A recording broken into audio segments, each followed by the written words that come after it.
राक्षस आवाज करतायत आणि धावतायत. प्रभू रामचंद्र काय करतायत? हातामध्ये बाण घेतायत, धनुष्य घेतायत, समोर धरतायत, भात्यामध्ये हात घालतायत, लावतायत, ओढतायत आणि अग्नी बाण सोडतायत. अग्नी बाण सोडल्या सोडल्या काय होतं? जो सुबाहू आहे आकाशामध्ये, ज्याच्या हातामध्ये रक्त आहे, हाड आहेत, त्या सुबाहूला आकाशातल्या आकाशात जाळून भस्म करून टाकताय. का अग्निबाण लावला? कारण आहे. अग्निबाण लावण्याचं कारण आहे काय? राक्षस दिसला की प्रभू रामचंद्र काय करतायत? अग्निबाण लावतायत. का? कारण त्याच्या हातामध्ये रक्त आहे, हाड आहे, मांस आहे. जर त्याला बाण लागला टोकाचा तर ते रक्त हाड सगळं यज्ञाच्या भूमीवर खाली पडेल, यज्ञाची भूमी अपवित्र होऊन जाईल. म्हणून प्रभू रामचंद्र काय करतायत? पावक सर सुबाहू कुणी मारा. आणि नंतर एक बाण घेतायत, बिना टोकाचा बाण. आणि प्रभू रामचंद्र काय करतायत? धनुष्याला लावतायत आणि मारीची मामाला काय करतायत? बिन फळ बाळ राम ते मारा,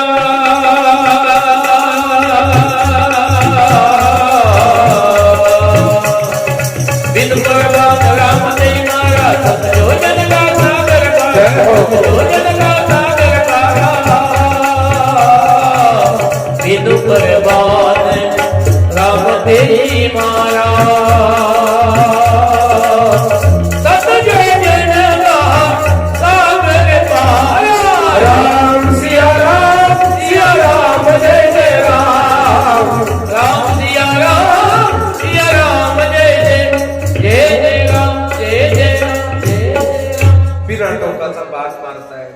बिना टोकाचा म्हणजे काय? नुसती दांडीच मारली, थोडक्यात टोक नाही त्याला. फक्त काडी घेतली, लावली, सोडली. सोडल्यानंतर मारीचीला लागते. मारीचीला बाण लागल्यानंतर मारी 100 योजन दूर समुद्राच्या किनारी जाऊन पडलेला हा मारीची मामा. हा 100 योजन पडला का? कारण मारला नाही, कारण पुढं उद्या लीला आहे आणि त्या लीलेमध्ये हरिण होण्यासाठी पात्र बाकी पंचवटीमध्ये, म्हणून मारला नाही. पण जेव्हापासून रामाचा बाण लागला तेव्हापासून राम राम समुद्राच्या किनारी पडलेला पाहतो. राम राम राम येईल, राम मला मारेल, राम येईल, राम मला मारेल, राम राम राम करत राहतो. कीटक भृंगी न्याय होऊन जातो. काय? राम म्हणता रामची होईल. राम म्हणत राहिले. राम म्हणण्याचं काय फळ हो? राम आपल्याला काय देतील? राम आपल्याला काही नाही देणार. राम आपल्याला राम करून टाकतील. बघा, तुम्ही जर राम म्हणत राहिले ना तर राम काय करतात? राम देत काय नाही, राम आपल्याला राम म्हणून टाकतात. हे राम नामाचं फळ आहे महाराज. दुसरं काय द्यायचं? जगाचा मालक बनवून टाकतायत महाराज. फक्त राम म्हणत राहावं. जेवढं राम म्हणाल तेवढं राम आपल्याला राममय करून टाकतायत. गोड अशा पद्धतीने सुंदर यज्ञाची समाप्ती होते. तेवढ्यामध्ये एक पत्रिका आली. पत्रिका घेतली विश्वामित्राने आणि पत्रिका वाचायला सुरू केली. वा, काय सुंदर पत्रिका आहे म्हणे. अरे वा, पत्रिकेवर लिहिलेलं आहे काय? धनुष्य यज्ञ. आणि हे धनुष्य यज्ञ नाव लिहिलंय राम. म्हणे काय? म्हणे आपल्याला पत्रिका आली आणि आपल्याला जायचंय म्हणे कुठं? धनुष्य यज्ञाला. रामाला आनंद झाला. अरे धनुष्य सोनी रघुकुल नाथा, धनुष्य सोनी रघुकुल नाथा, हर्षि चले मुनि वर के साथा, हर्षि चले मुनि वर के साथा. श्री राम जय राम जय जय राम, श्री राम जय राम जय जय राम. धनुष्य यज्ञाची बातमी ऐकताय. प्रभू रामचंद्र हर्ष आला पहिला.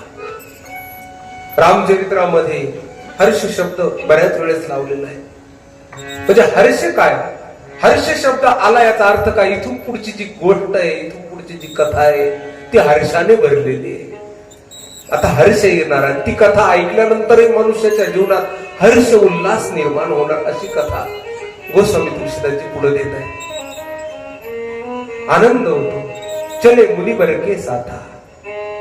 मुनी श्रेष्ठ विश्वामित्राच्या सोबत प्रभू रामचंद्र निघाले. रस्त्याने जात असताना विश्वामित्र गोड गोड अशा शास्त्र पुराणाच्या गोष्टी कथा सांगतायत. राम ऐकतायत. राम लक्ष्मण धन्य होऊन जात आहेत. आणि रस्त्याने जात असताना एक आश्रम दिसतो.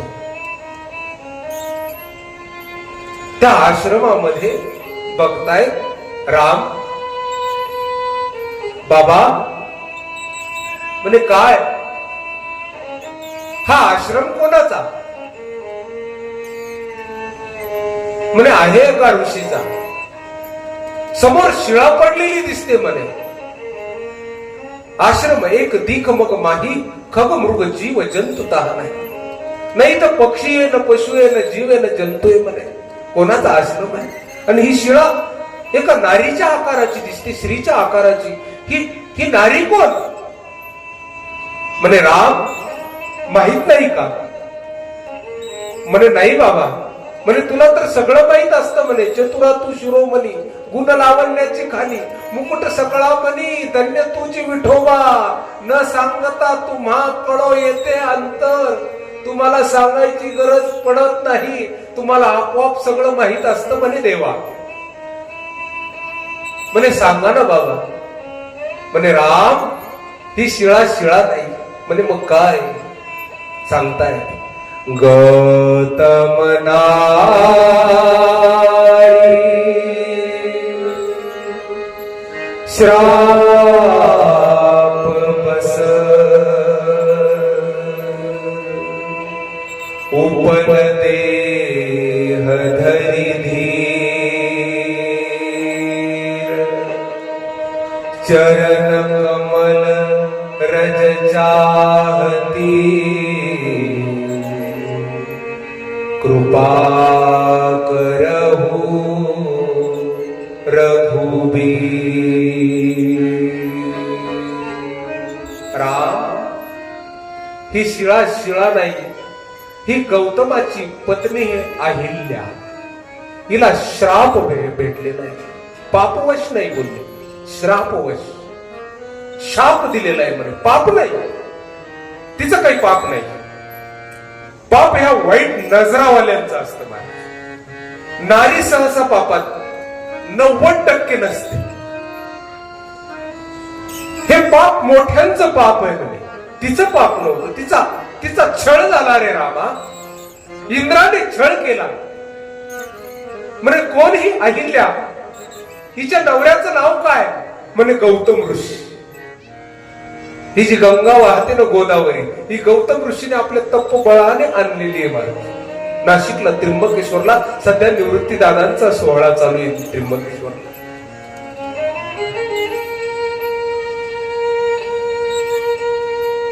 गौतमाची पत्नी म्हणे. म्हणे बाप. म्हणे हिच्या बापाचं नाव आहे ब्रह्मदेव. म्हणे ब्रह्मदेवाची कन्या. म्हणे म्हणे काय झालं सगळा वृत्तांत सांगितला. इंद्राने कशा पद्धतीने लग्न समयाला जो कोणी पृथ्वी प्रदक्षिणा घालून अगोदर येईल त्याला ही अहिल्या दिली जाईल. गौतम ऋषीने गाई असणारी प्रसूत होत असताना गाईला जर प्रदक्षिणा मारल्या 5 तर पृथ्वी प्रदक्षिणेचं फळ आहे. गाई प्रसूत होत असताना कधी जर गावरान बरं का जर्सीला मारताल, गावरान गाई प्रसूत होत असताना तिला जर 5 प्रदक्षिणा मारल्या तर पृथ्वी प्रदक्षिणेचं पुण्य आहे महाराज. गौतम ऋषी आले प्रदक्षिणा करून 5. अहिल्या देऊन टाकली. इंद्र आला. नंतर इंद्राने सांगितलं मला पाहिजे होती अहिल्या, पण मी गौतम ऋषीला अहिल्या पोचू देणार नाही. म्हणून काय केलं? इंद्राने छळ केला. एक दिवस गौतम ऋषी बाहेर गेलेले. सर्व कथा आपणाला माहित आहे. मला ती कथा सांगण्यात आनंद वाटत नाही. रोज माता माऊल्यांचं कोणाच्या तरी हातचं मी खातो. रोज आईसारखं जीव घालणाऱ्या माऊल्या आहेत. मग ती विटंबना सांगायला जीभ ओळख नाही बा. आतून आवाज येत नाही की हे सांगावं. पण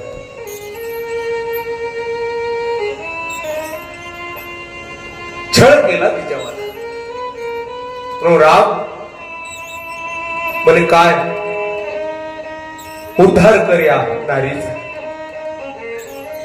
म्हणीला उपशाप आहे काय की रामाच्या चरणाची देवाच्या चरणाची धूळ लागेल, काय होऊन जाईल, उद्धार होऊन जाईल. महाराज ही अहिल्या डोंगरे महाराज बोलतात, ही अहिल्या म्हणजे आपली बुद्धी आहे. आपली बुद्धी जडत्वाला प्राप्त झाली, आपल्या बुद्धीला जडपणा आला या काळानुसार. या पापामुळे आपली बुद्धी जड झालेली आहे. हिला थोडीशी रामाच्या चरणाची धूळ जर लागली ना या बुद्धीला, रामाच्या कथेची रामाच्या चिंतनाची जर धूळ लागली तर काय होऊन जाईल, जीवन बदलून जाईल महाराज. अहिल्या अहिल्या म्हणजे काय डोंगरे बाबा बोलतायत, अहिल्या म्हणजे आपली बुद्धी ती जड होऊन पडलेली, तिला देवाच्या चरणाची धूळ लागली. रामा तेरे चरणों की जरा धूल जो मिल जाए, सच कहता हूँ मेरी तकदीर बदल जाए. रामा तेरे चरणों की.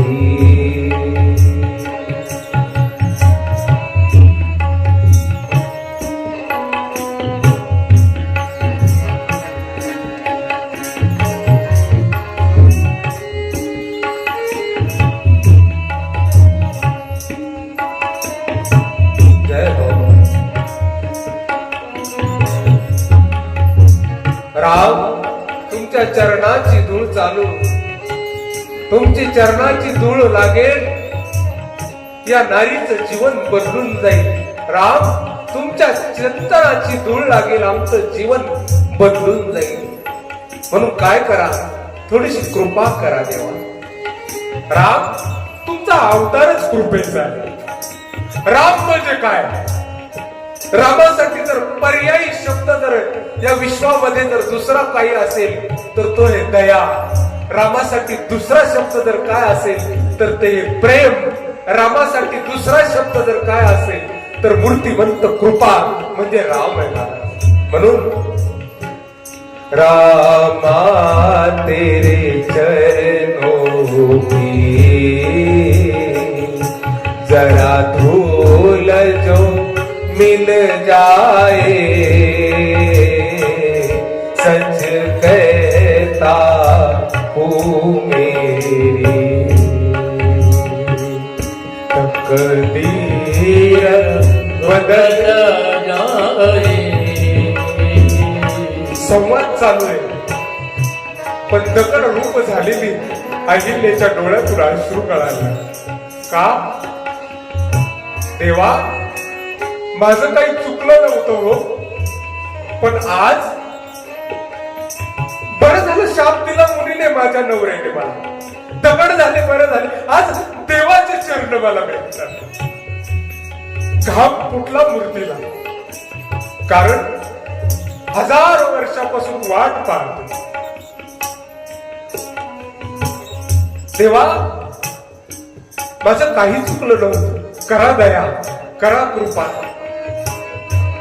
महाराज थोडस जर चिंतन केलं तर मी नेहमी सांगतो माझ्यावर ही गुरुकृपा आहे. गुरुकृपेने जे मुखात येतं ते चिंतन सांगतो. अहिल्याचा नवरा आहे गौतम ऋषी, अहिल्याचा मुलगा आहे शतानंद, जनकाचे पुरोहित आहे मिथिला नगरीमध्ये. अहिल्याचा बाप आहे ब्रह्मदेव. पण पोरगी दगड होऊन पडली, बापाने येऊन कधी छत्र धरला असं कुठल्या रामायणात उल्लेख नाही झाला. कुठं असेल तर मला सांगा. आई माझी दगड होऊन पडलेली शापाने, म्हणून मुलगा आला की छत्री धरली, कधीच उल्लेख नाही, कुठंच नाही. माझी मुलगी दगड होऊन पडलेली, शिळा होऊन पडली, ब्रह्मदेव आले. आणि छत्र धरला असा कुठं उल्लेख नाही महाराज. महाराज ज्यावेळेस पात्र एवढं पतित होईल, एवढं पतित होईल, एवढं पतित होईल की मुलगा जवळ येणार नाही, नवरा जवळ येणार नाही, बाप जवळ येणार नाही. अरे जीव जंतू सुद्धा ते आश्रम सोडून निघून गेले. महाराज अशाच कोण आहे?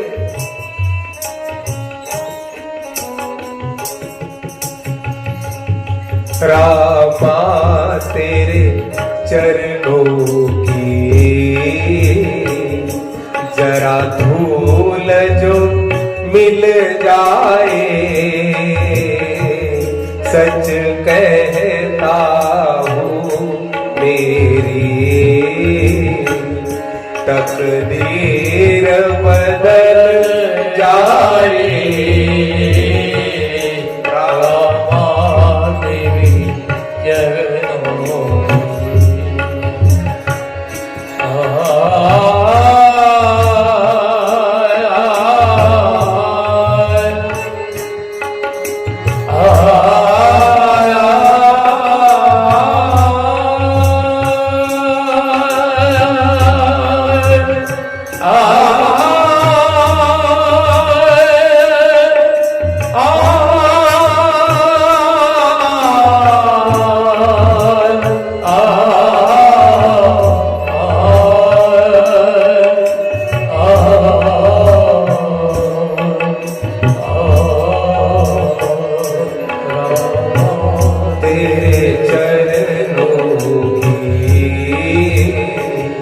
जरा धूल जो मिल जाए,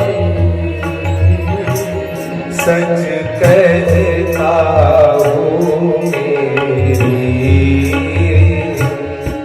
तकदीर बदल जाए. रामा तेरे चरणों की. राम तुला स्पर्श करावा लागेल या नारीला.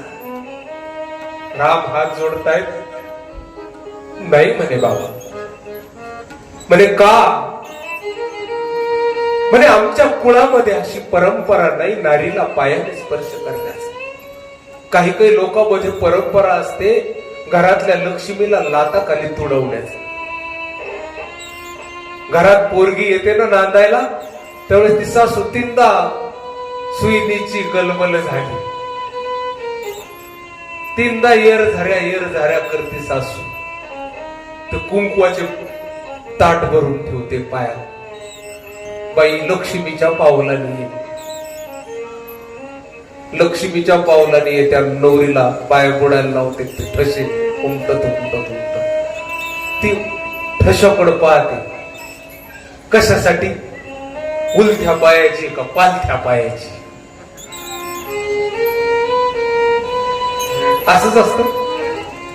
लक्ष्मीच्या पावलाने आणली, पण लक्ष्मी म्हणून सांभाळ मी बर का. केर सुने लक्ष्मी म्हणून सांभाळ मला. बरोबर आहे का नाही? केर सुने मी का म्हटलो? तुम्ही वाईट नका. बरोबर का? केर सुनेचा अर्थ वेगळा आहे.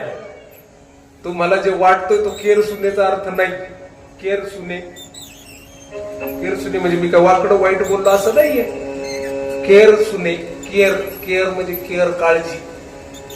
केअर सुने, सुनाची केअर घे म्हणजे काळजी घे म्हणजे केअर सुने.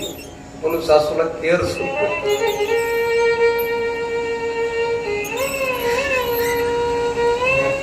इंग्रजी कळत ना?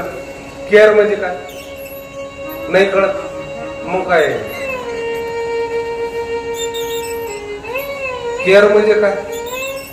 काळजी. आणि सून म्हणजे सून, केअर सून.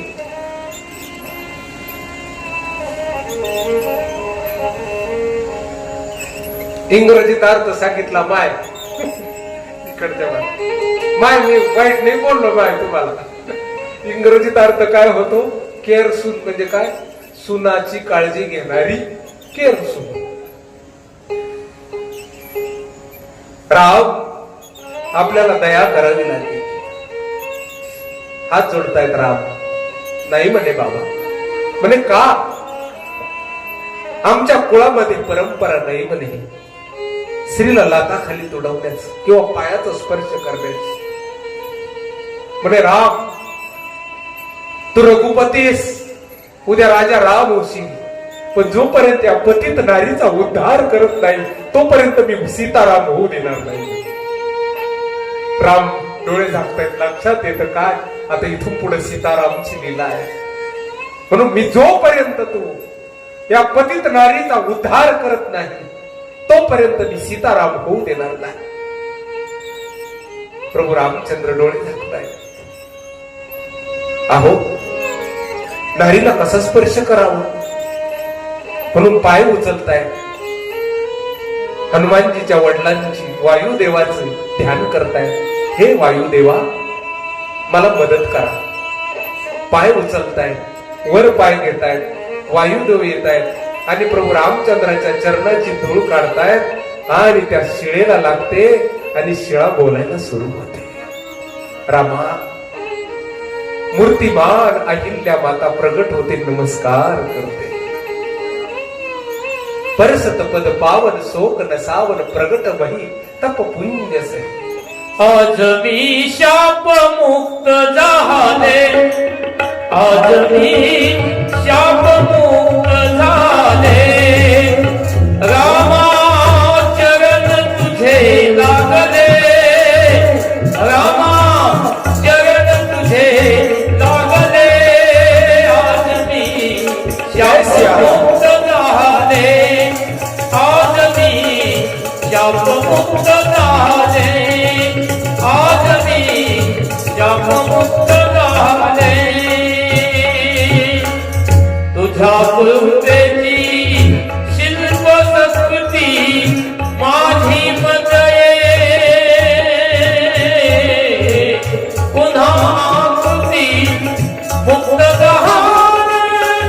श्वास चुंबिती मुक्त झाले, श्वास चुंबिती पावन ही पाऊले.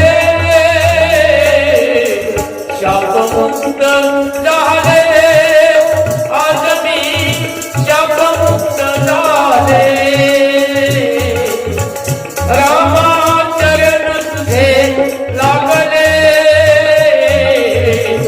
आज मी शाप मुक्त झाले, आज मी शाप मुक्त झाले. राम तुमच्या चरणाचा स्पर्श झाला म्हणे आणि आज मी शाप मुक्त झाले. तीही बोलत नाही की मी पाप मुक्त झाले, कारण पाप केलंच नाही, पाप थोपवलं. थोपवल्याचा अर्थ असा नाही की पाप केलं म्हणून. म्हणून रामा चरण तुझे लागले, परसत पद पावन, आज मी शाप मुक्त झाले.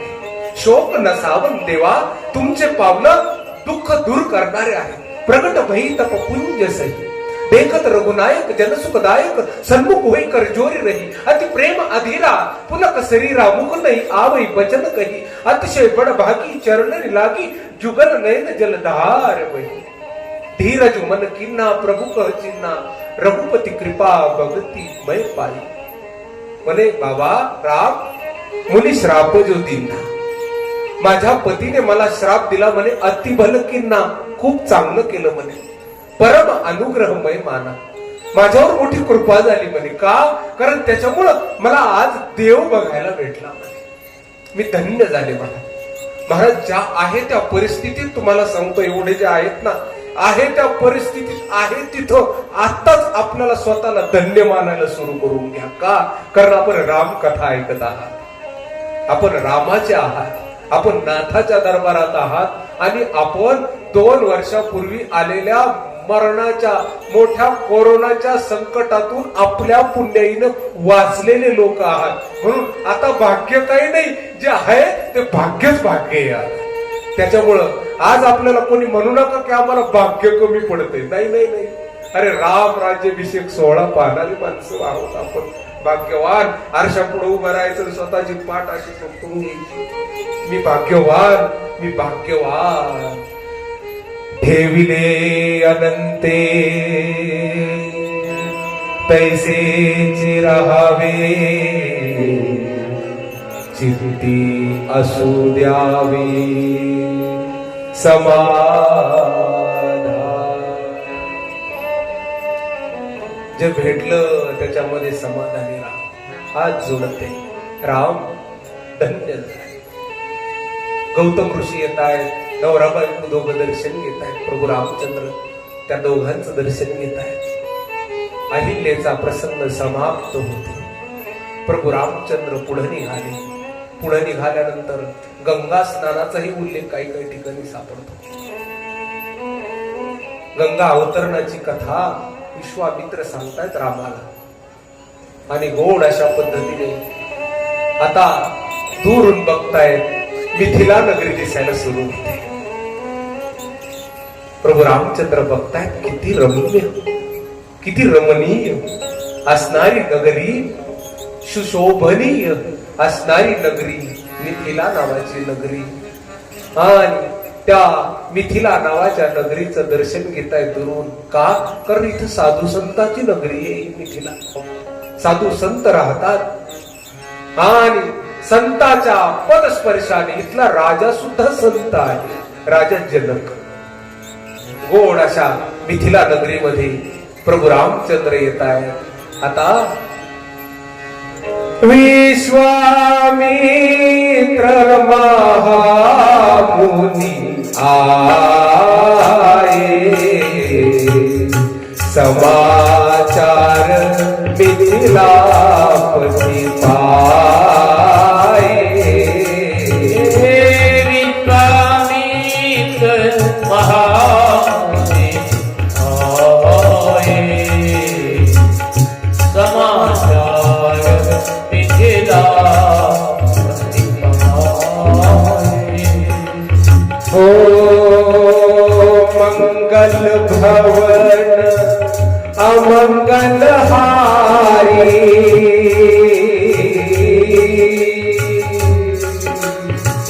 द्रवहु सुदशरथ अजर बिहारी. राम सिया राम जय जय राम. राम सिया राम जय जय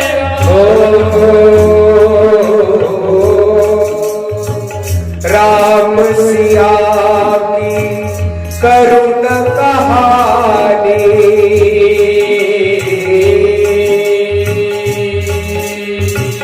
राम सिया की करुण कहानी.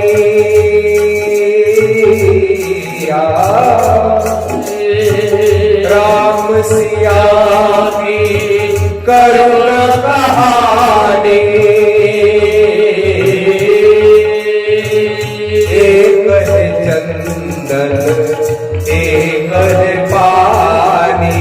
राम सिया राम जय जय राम. राम सिया राम जय जय राम. ताली.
राजा राम राम राम सीता राम राम राम राजा राम राम राम सीता राम राम राम राजा राम राम राम सीता राम राम राम राजा राम राम राम सीता राम राम राजा राम राम राम सीता राम राम राम राजा राम राम राम सीता राम राम राम राजा राम राम राम सीता राम राम राम राजा राम राम राम सीता राम राम राम राजा राम राम राम सीता राम राम राम राजा राम राम राम सीता राम राम राम राजा राम राम राम सीता राम राम राम राजा राम राम राम सीता राम राम विठ्ठल माझा माझा माझा माझा माझा विठ्ठल माझा मी विठ्ठलाचा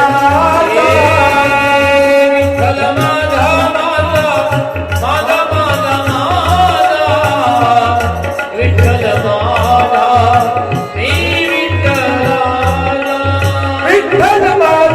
विठ्ठल माझा मी विठ्ठलाचा विठ्ठल माझा मी विठ्ठलाचा विठ्ठल माझा मी विठ्ठलाचा विठ्ठल माझा मी विठ्ठलाचा टकमक डोले माझी पाण्यावरी नावरे टकमक डोले माझी पाण्यावरी नावरे पंढरीच्या पांडुरंगा बिगी बिगी धावरे पंढरीच्या पांडुरंगा बिगी बिगी धावरे टकमक डोले माझी पाण्यावरी नावरे टकमक डोले माझी पाण्यावरी नावरे पंढरीच्या पांडुरंगा बिगी बिगी धावरे पंढरीच्या पांडुरंगा बिगी बिगी धावरे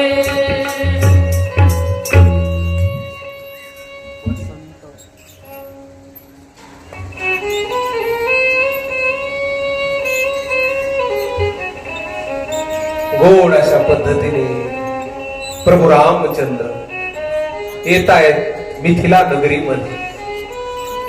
आता विश्वामित्र आलेत म्हणे. मिथिलेमध्ये समाचार पोहोचतो. विश्वामित्र महामुनी आये समाचार मिथिलापती पाय. आनंद वाटते. येत आहेत राजा जनक शतानंदाला घेऊन सोबत. सुंदर अशा पद्धतीने स्वागत करतायत. असं सांगतायत अति अनुपतः एक अमराई सब सुपास सब बाती सुहाई. त्या मिथिला नगरीमध्ये आंब्याची अमराई आहे म्हणे. आणि त्या अमराईमध्ये त्या आंब्याच्या झाडाखाली प्रभू रामचंद्राने पहिल्या दिवसाचा मुक्काम मिथिलामध्ये नगरीमध्ये पहिला मुक्काम केला. ते नवरदेव आलं नाही का तिथं मारुतीच्या मंदिरात पहिला मुक्काम असतो. थोडा वेळ थांबवतो आपण. नवरदेव आले.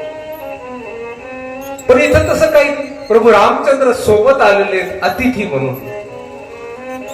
राजा जनकाने सुंदर अशा पद्धतीचं स्वागत केलं.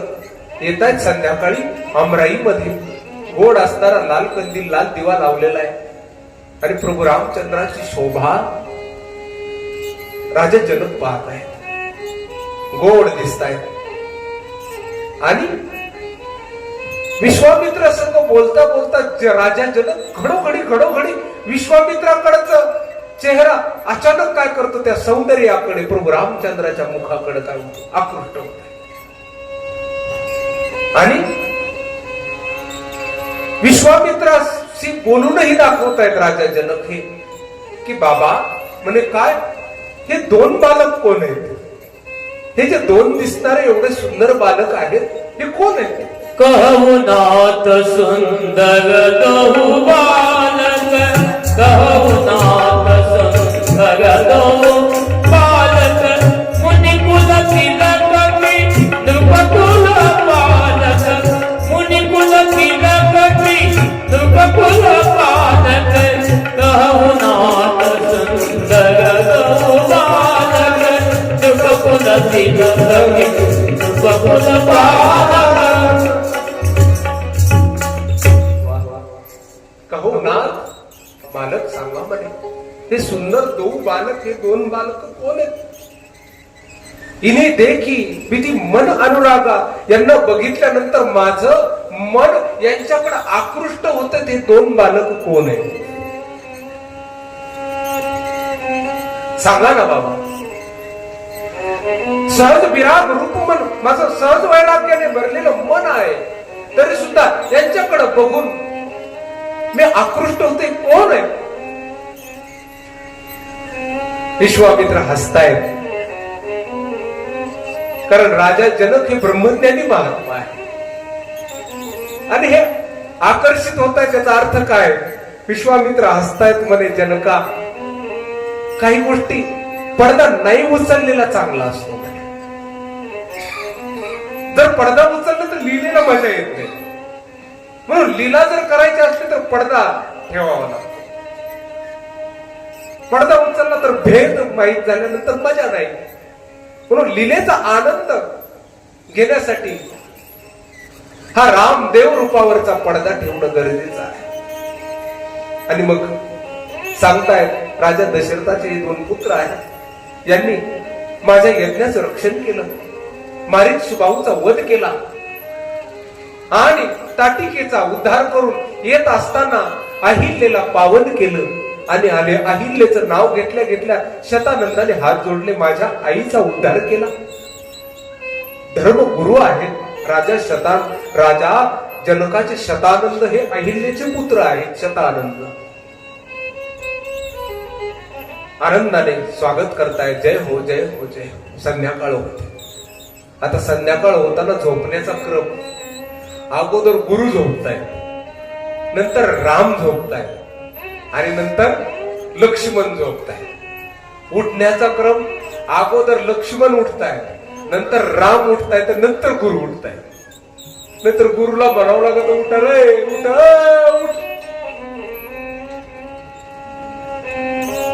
अगोदर मोठ्याने झोपावं नंतर लहानाने राम विश्वामित्र झोपताय तर राम पाय दाबतायत मग विश्वामित्र झोपल्यानंतर पाय दाबायचे सोडून देतात आता राम झोपताय तर लक्ष्मण रामाचे पाय दाबताय असा क्रम आहे महाराज राम काय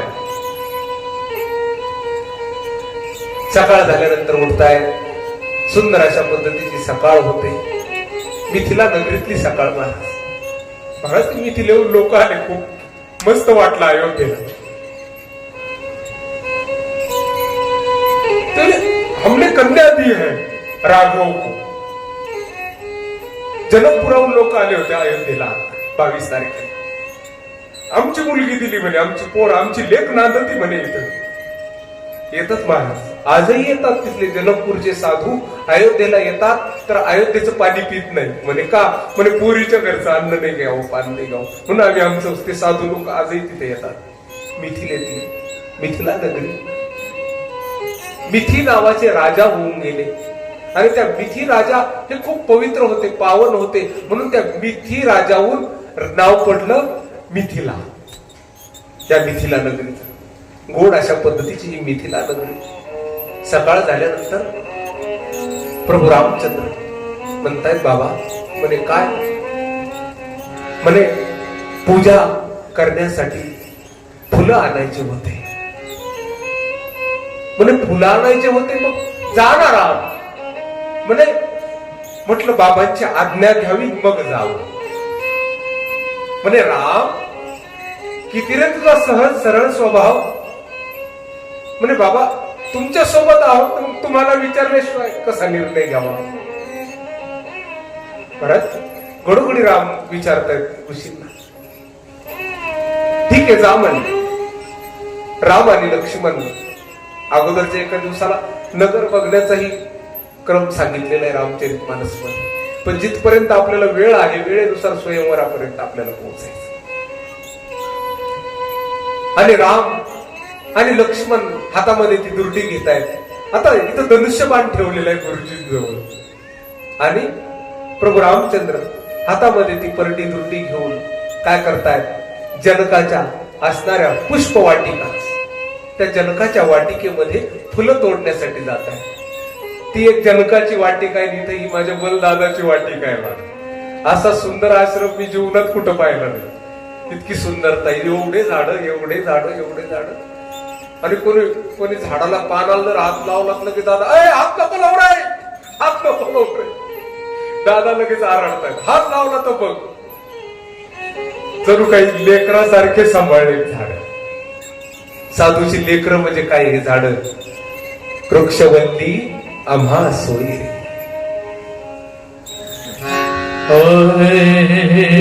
वृक्षवल्ली आम्हा सोयवे वनजवे वृक्षवल्ली आम्हा सोयवे वनजवे पक्षी सुस्वरे आळविती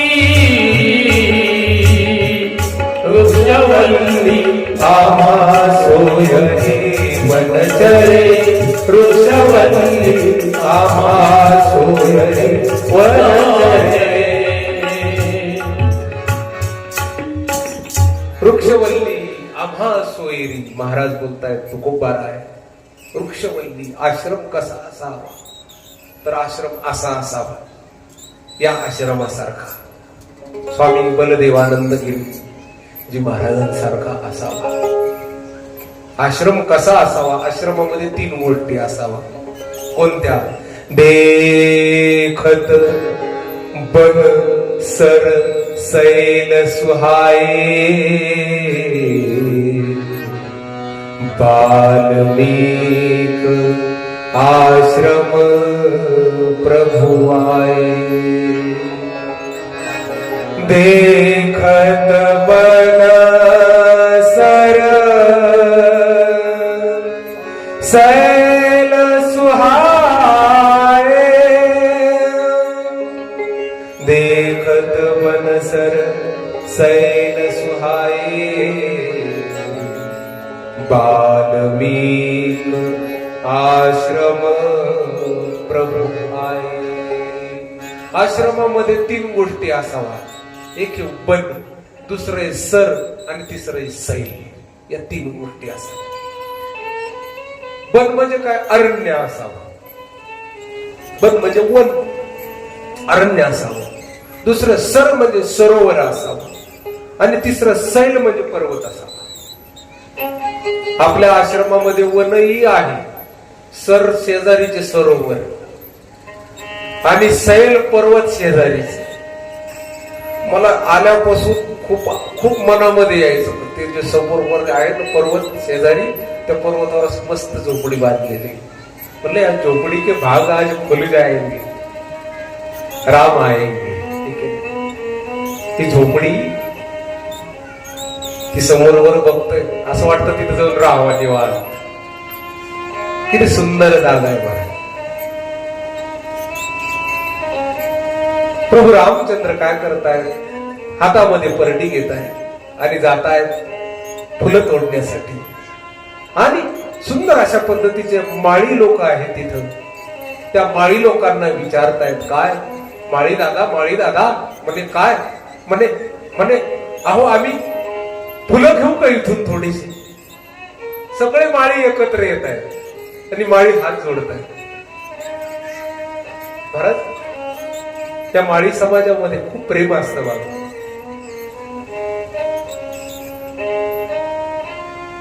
एवढं प्रेम असतं की या माळी समाजामध्ये कुणी आहे का? आपल्याकडे माळी समाजाची माणसं आहेत का गावामध्ये? आहेत का?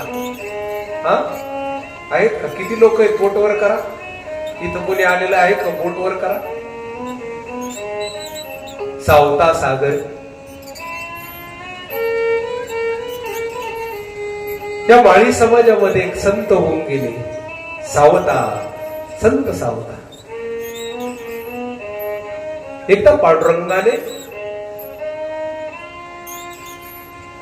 ज्ञानेश्वर महाराज आळंदीहून आले दर्शनासाठी, आणि दर्शनासाठी आले तर पांडुरंगाने थोडी लीला करायची ठरवली, आणि लीला करायची ठरवली तर पांडुरंगाने काय केलं, विटेवरून उतरले आणि निघून गेले. ज्ञानेश्वर महाराज आले, आणि ज्ञानेश्वर महाराज आले तर देवच उतरून निघून गेले. म्हणजे निवृत्ती ज्ञानदेव, सोपान, मुक्ताबाई सगळे एकत्र झाले. म्हणजे कुठं गेले, चला शोधत शोधत. आणि शोधत शोधत येत आहे तर सावता महाराज आपल्या बळ्यामध्ये खुरपायचं काम करत होते.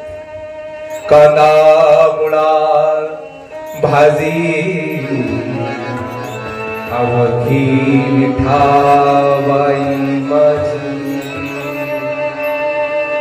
काळ्या आईला असणार कसण्याचं काम चालू आहे. सुंदर अशा पद्धतीने देव येत आहेत. पांडुरंग म्हणे, हो सावता महाराज. सावता महाराज म्हणे, देवा तुम्ही? म्हणे, हो मला लपायचंय. म्हणे, म्हणे का? म्हणे आळंदीहून चोर आलेत म्हणे पंढरपूरला. चोराचा लय सुळसुळाट आहे म्हणे, आणि ते चोरांना म्हणे मला उचलून घेऊन जातील म्हणून मी पळत पळत तुमच्याकडे आलो. बरोबर जुळगडे चोरा चोरा जातात म्हणे. ते चोर आहेत ना म्हणे, मला नेण्यासाठी आलेत म्हणे, मला कुठेतरी लपवा. म्हणे आता कुठं लपवायचं? म्हणे अशा जागेवर लपवा की डोळ्यांनी दिसलं पाहिजे नाही. म्हणे आता कुठं लपवावं? म्हणे झाडाच्या पाण्याखाली. म्हणे त्याला तवाच ओळखी, ते ज्ञानी चोर आहेत म्हणे. ते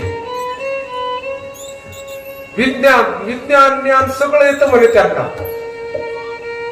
म्हणे मग आता कुठं लपवा? म्हणे अशी जागा द्या कोणाला सापडलं नाही पाहिजे.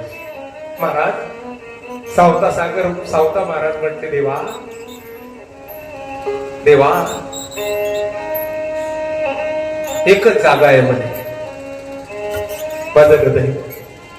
इळा घेतायत आणि स्वतःच्या छातीला लावतायत, टरा टरा टरा छाती पाडतात. महाराज देवा आत लपा. आणि देव आत लपतायत, वरून फडकं बांधून घेत आहेत. आणि काय महाराज, धन्य ते अरण रत्नाची ते खान, जन्मला निधान सावता. सावता सागर प्रेमाचे आगर, अहो धन्य त्याची माता.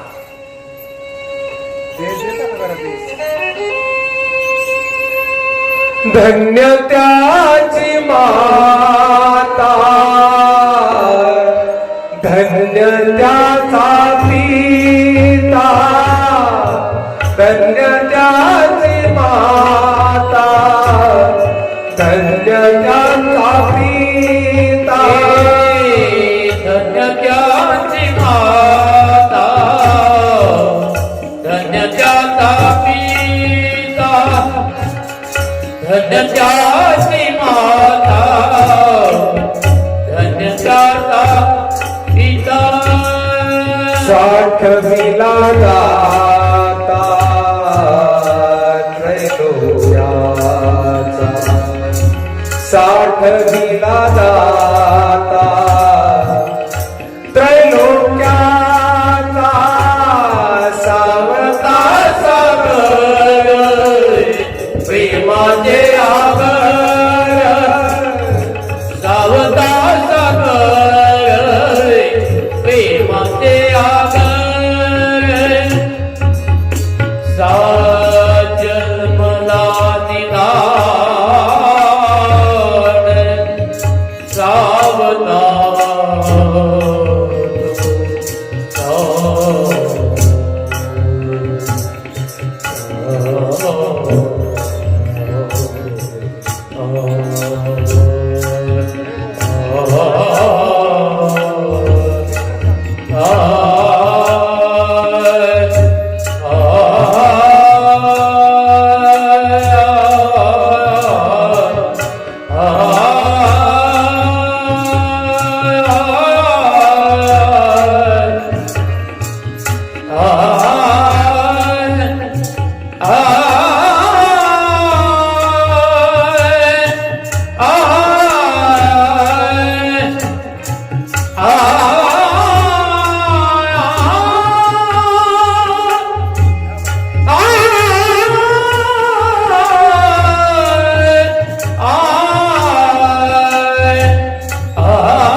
सावता सागर प्रेमाचे आगर सावता सागर प्रेमाचे आगर प्रेमाचे आगर प्रेमाचे आगर गोड अशा पद्धतीने आपल्या हृदयामध्ये जागा दिली. पण देव हृदयात घुसले, पण पितांबराचा एक तुकडा पलासा छातीच्या बाहेर राहिला. ज्ञानेश्वर महाराज आले, म्हणे सावता बाबा, म्हणे काय, म्हणे देव आलते का इकडं? म्हणे नाही देवा, म्हणे संतांनी खोटं बोलू नये संता संग, म्हणे नाही ना देवा, माऊली नाही ना, म्हणे ते छातीतून बाहेर निघालंय म्हणे काय, म्हणे पितांबर. महाराज परत छाती फाडली, देव दाखवला महाराज. जसं हनुमानजीने छाती फाडून राम प्रभूला ठेवलं, तसं माझ्या सावता महाराजांनी विशेष चरित्र आहे, संत चरित्र. आणि मग काय, माळी लोकांना विचारलं, बाबा मी फुलं तोडू का? म्हणे राम थांबा, नंतर फुलं तोडा, अगोदर आम्हाला तुम्हाला एकदा बघून घेऊ द्या, कारण खूप गोड दिसतायत हो तुम्ही. कोणाचे, तुमच्या आईचं नाव काय? सहज विचारतं. लेकरं असलं, एखादं सुंदर लेकरं असलं त्याला माणूस विचारतं, कारण भाऊ बाळा तुझ्या मम्मीचं नाव काय? मग ते लेकरू म्हणतं माझ्या मम्मीचं नाव हे. तुझ्या पप्पाचं नाव, मग त्या लेकराला बोलतं करतात. तसं हे लोक काय करतायत, प्रभू रामचंद्राला बोलतं करतायत. राम सांगा ना म्हणे, तुमच्या पिताश्रींचं नाव काय, आईचं नाव काय? कशी, आम्ही लय ऐकलं म्हणे, लय ऐकवतो म्हणे त्या अयोध्या नगरीचा महात्मा. खूप अयोध्या अयोध्या ऐकत राहतो म्हणे. आम्हाला कधी योग नाही आला, पण आम्हाला तुमच्या मुखातून ऐकण्याचा योग आहे, म्हणून सांगा ना. सांगतायत गोड अशा पद्धतीने, गोड प्रभू रामचंद्राशी संवाद करतायत. सुंदर असणारे फुलं तोडतायत, फुलं तोडतायत. असं सांगतात की फुलं तोडता तोडता प्रभू रामचंद्र एवढे नाजूक आहेत, एवढे कोमल आहेत की प्रभू रामचंद्राला घाम आलेला आहे. आणि घामाचे काही बिंदू, काही छोट छोटाले कण, घामाचे थेंब प्रभू रामचंद्राच्या कपाळावर काय झालेले, शोभायमान झालेले आहेत. आणि गोड असणारे प्रभू रामचंद्र दिसतायत. आणि तेवढ्यामध्ये असे फुलं तोडतायत, तेवढ्यामध्ये सीता मातेचा यही अवसर सीता आई, तेही अवसर सीता आई, गिरिजा पूजन जननी पटाई, गिरिजा पूजन जननी पटाई, संग सखी सब सुबह सयानी, गावई गीत मनोहर गानी, श्री राम जय राम जय जय राम, श्री राम जय राम जय जय राम. तेवढ्यामध्ये सीता मातेचं आगमन त्या ठिकाणी होतं. म्हणे कशासाठी आली सीता माता तिथं? म्हणे सीतेचा आज आहे स्वयंवर, आणि स्वयंवरासाठी आईने सांगितलंय काय, सीते तू जा आणि काय कर, गौरी पूजा कर. गौरी पूजा, गौरी म्हणजे पार्वतीची पूजा, भवानीची पूजा कर म्हणे, कारण तुझ्या लग्नाचा दिवस आहे आणि लग्नाच्या समयाला भवानीची पूजा करणं गरजेचं आहे. म्हणून जा आणि आपल्या पुष्पवाटिकेमध्ये काय आहे तर सुंदर असणार पार्वती मातेचं मंदिर आहे, तिथं जा आणि काय कर, सुंदर असणाऱ्या त्या गौरीची पूजा कर, स्नान कर आणि गौरी मातेला पाणी घाल, गौरी मातेला गंध लाव, माळ घाल आणि मग ये. त्याने काय होईल तर इच्छित वराची प्राप्ती तुला होईल, असं आईने सांगितलं. सुनयना मातेचं नाव.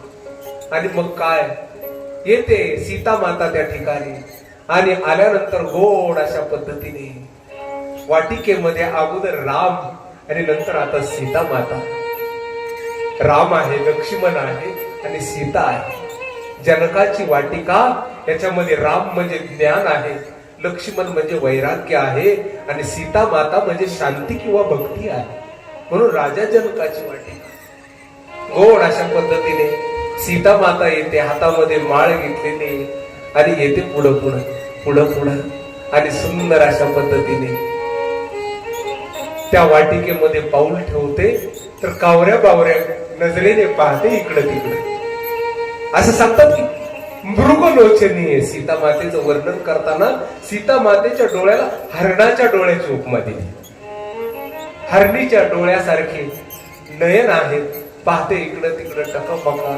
आणि तेवढ्यामध्ये सीता माते सोबत एक मैत्रीण आहे. ती मैत्रीण काय करते, पुष्पवाटिकेत फुलं तोडण्यासाठी तीही जाते आणि सीता माता पार्वतीच्या मंदिरामध्ये जाते, सुंदर असणाऱ्या तिलक लावते, पार्वती मातेला प्रार्थना करते. तेवढ्यामध्ये ही सखी तिथं जाते आणि जाते तोडता तोडता फुलं तोडता तोडता पाहते तर दूरवर दूरवर दूरवर पाहते, राम राम. बघते राम प्रभूला, डोळ्यामध्ये अश्रूची धारा लागते त्या सखीच्या, त्या मैत्रिणीच्या, आणि डोळे भरून येत आहे. तुझ पाहता सामोरी, तुझ पाहता सामोरी,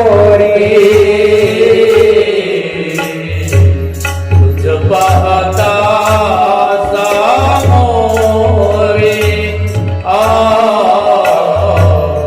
तुझ पाहता सामोरे. दृष्टी न फिरे माघारी, दृष्टी न फिरे माघारी, माझ्या चित्ता तुझ्या पाया, माझ्या चित्ता तुझ्या पाया. दृष्टी न फिरे माघारे, दृष्टी न फिरे, दृष्टी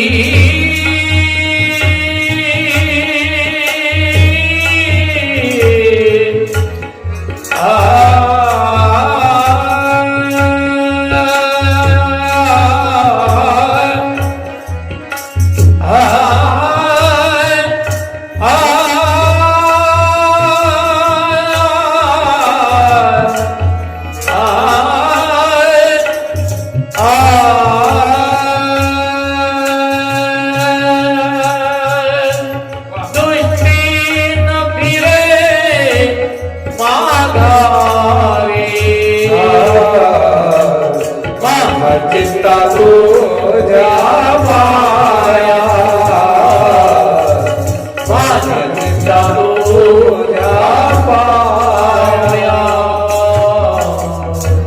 पाहते पाहते गोड अशा पद्धतीने प्रभू रामचंद्राला सुंदर समोर बघते आणि सुंदर रामाकडे पाहते हरी पाहिला रे, हरी पाहिला रे, आजी सोनियाचा दिनो, वर्षे अमृताचा घन. गोड पद्धतीने प्रभू रामचंद्राला पाहते आणि चेहऱ्यावरचे हावभाव बदलून जातात.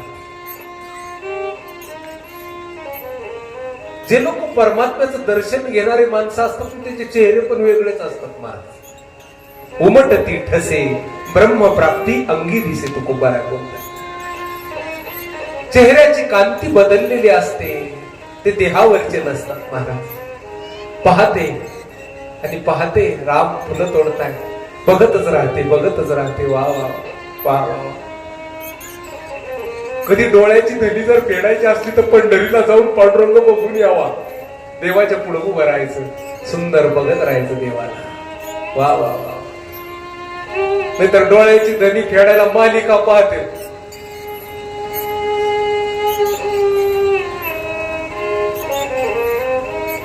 देवाला बघाव डोळ्याची धनी जर फेडायची असेल, हा काय सुंदर. पीत झगुली तनु पैराई, पिवळे पिवळे पीत चौतनी सिरनी सुहाई, कुसुम कली बीच बीच बनाई, रेखे रुचिर कंबू कल गिवा, जनु त्रिभुवन सुषमा की सिवा. असा उल्लेख रामायणामध्ये. पिवळ्या रंगाची टोपी घातलेली आहे बघा प्रभू रामचंद्राने, आणि ती टोपी घातलेली आहे, त्याच्यावर सुंदर असणारे मोगऱ्याचे काही फुलं लक्ष्मणाने असे लावलेले, आणि कंठ असं वाटतं शंखासारखा कंठ आहे सुंदर. आणि डोळे जर असं, डोळे एवढे सुंदर दिसतात, एवढे सुंदर दिसत आहेत की असं वाटतंय कमळासारखे डोळे. कमळ असताना कमळाचं जे पंखुडी असते त्या पंखुडीला थोडासा लाल आणि पांढरट भाग असतो, तसे बुबुळ आहेत प्रभू रामचंद्राचे. कमल नयन वाले राम, एवढे गोड दिसत आहेत. वा वा. सुंदर रामाकडे पाहते, भरून जाते. चित्त चाकाटले आटू घेत, वाचा पांगुळली जेथीचे तेत, आपाद कंचुकित रोमांच आले. ज्ञानोबराय बोलतायत. वाचा पंगू होऊन जाते, बोलता येत नाही, डोळ्यातून अश्रूची धार लागते, अंगावर घाम यायला सुरू होतो, रोमांच उभे राहतायत, काटा फुटतो. हे 8-7 भाव तिच्या अंगावर येत आहे. आणि कशी बशी स्वतःला सांभाळते आणि येते. सीता माता म्हणते, का ग हे बाई सांग ना काय पाहिलं, सांग ना काय पाहिलं. म्हणे तुला कस काय कळालं. म्हणजे तुझं तोंडच सांगतंय. काय बघितलं पुष्पवाटिकेत, एवढी काय कावरी बावरी झाली. म्हणजे काय बघितलं सांग ना. म्हणे काय नाही पाहिलं. म्हण नाही तुझं तोंड सांगतो, तू काहीतरी वेगळं पाहिलं. आणि जे आपल्या वाटिकेत नाही असं काहीतरी वेगळं पाहिलेलं दिसतं की ते शब्दात सांगण्याचं सारखं नाही. सांग ना काय पाहिलं. म्हणे अगं बाई ते काय सांगायसारखं थोडंच म्हणे मग म्हणे ते सांगण्याचा विषय नाही. म्हणे अगं तुला काय सांगावं. म्हणे श्याम गौर की मी कहो बखानी गिरा अनयन नयन बिनुबाई.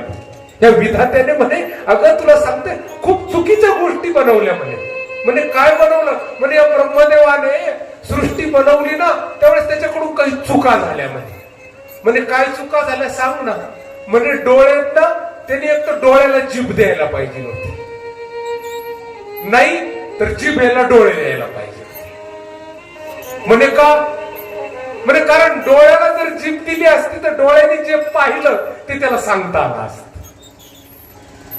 आणि जिभेला जर डोळे दिले असते तर कमीत कमी जिभेला सांगता आलं असतं डोळ्याने पाहून. म्हणून विधात्याचं चुकलं. म्हणून अगं सीते हे डोळे आणि जीभ याच्यामध्ये 4 बोटाचा फरक आहे. मोजून सांगतो बरं का, 4 बोटापर्यंतचा फरक आहे.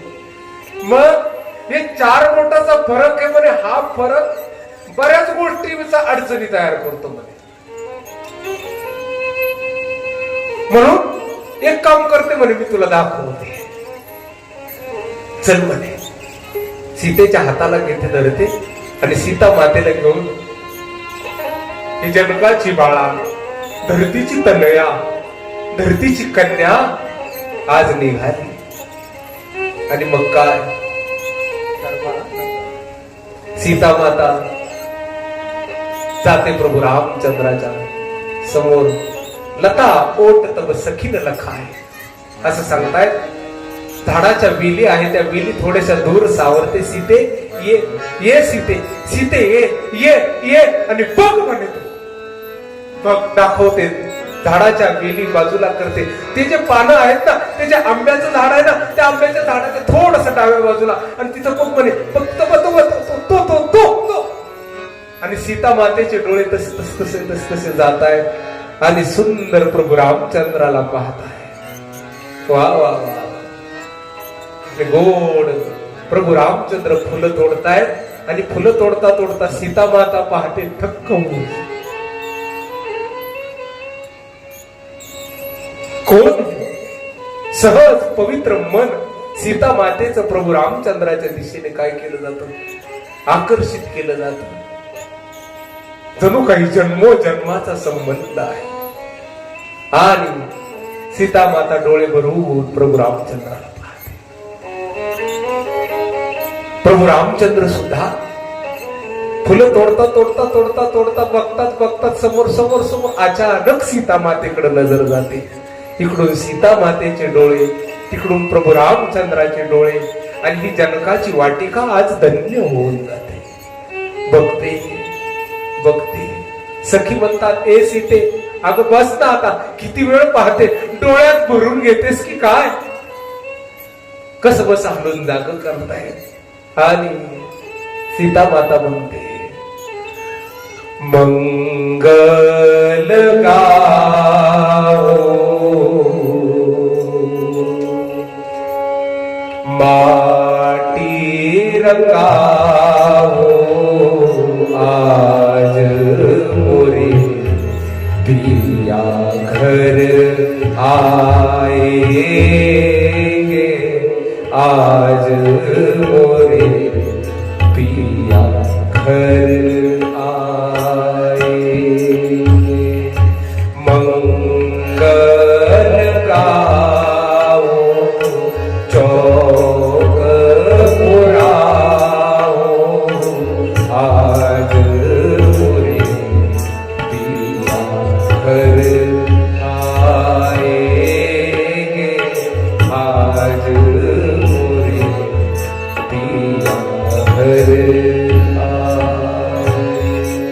अगं मंगल गावामध्ये माती रंगवा, आणि आज माझे प्रियतम माझ्या घरी आले. जाते, स्नान करते पुन्हा. कसं बस सखी ओढत आणताय म्हणे, थांबा मला स्नान करू द्या. स्नान करते सीता माता. पार्वती मातेच्या चरणाजवळ बसते गुडघे टेकून. आईला प्रार्थना करते, आई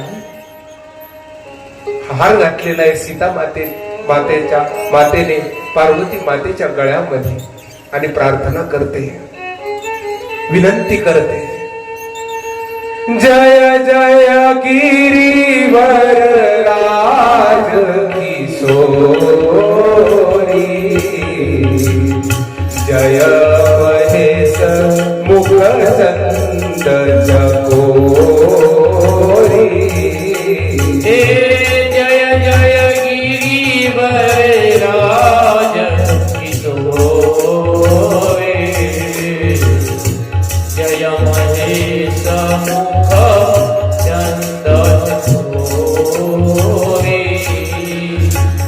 जय गजपतन षडानन माता, जगत जननी दामिनी स्तुति गाता. राम सिया राम जय जय राम, सिया राम जय जय राम. हो नहीं तव आदि मध्य अवसाना, अमित प्रभाव वेद नहीं जाना. राम सिया राम जय जय राम, राम सिया राम जय जय राम. हे जगत जननी, जय जय गिरीवर राज किशोरी. आजच्या काळामध्ये एखाद्या मुलाला किंवा एखाद्या मुलीला इच्छित वर किंवा वधू प्राप्त होण्यासाठी ह्या स्तोत्राचं पारायण करावं, त्याने असणारं इच्छित वर किंवा वधू प्राप्त होते, असं उत्तर प्रदेशामध्ये म्हण आहे. या 5 स्तोत्राचं पारायण करावं. गोड अशा पद्धतीने प्रार्थना करते, हे गिरिराज किशोरी, हे पर्वताची कन्या, तुझा जय जयकार असो, जय महेश मुखचंद चकोरी. गोड अशा पद्धतीने शंकराच्या मुखाच्या चंद्राची चकोरी असणारी पार्वती, तुझा जय जयकार असो.